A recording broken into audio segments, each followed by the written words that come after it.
আন্দোলনের হুঁশিয়ারি, ফের পুজোর মুখে কর্মী সমাজ তার আন্দোলনের হুঁশিয়ারি দিয়েছেন। বাংলা, ঝাড়খণ্ড, ওড়িশাকে অনির্দিষ্টকালের জন্য স্তব্ধ করে দেওয়ার হুঁশিয়ারি কর্মী সমাজে।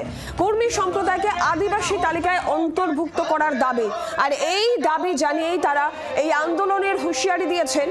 আগামী 20 সেপ্টেম্বর রেল ও রাস্তা অবরোধে নামতে চলেছে আদিবাসী কর্মী সমাজ। অনির্দিষ্টকালের জন্য স্তব্ধ করে দেওয়ার হুঁশিয়ারি, রেল এবং রাস্তা অবরোধের ডাক কর্মী সমাজের। কর্মী সম্প্রদায়কে আদিবাসী তালিকায় অন্তর্ভুক্ত করার দাবি জানিয়ে ফের পুজোর মুখে ফের কর্মী আন্দোলনের হুঁশিয়ারি। বাংলা, ঝাড়খণ্ড, ওড়িশাকে অনির্দিষ্টকালের জন্য স্তব্ধ করে দেওয়ার হুঁশিয়ারি কর্মী সমাজের।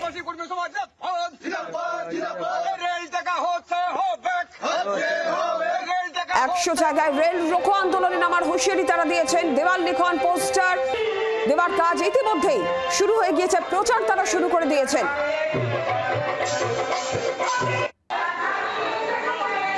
আমি কি যুদ্ধ করতে যাচ্ছি?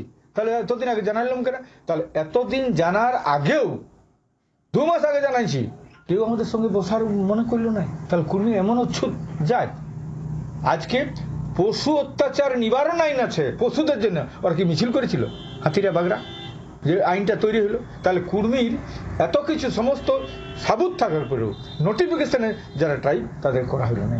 আর পরিষ্কার কথা, অত্যাচারের শেষ কথা বলে নাই, অত্যাচারী শেষ কথা বলে নাই, কিন্তু জনগণের শেষ কথা বলে।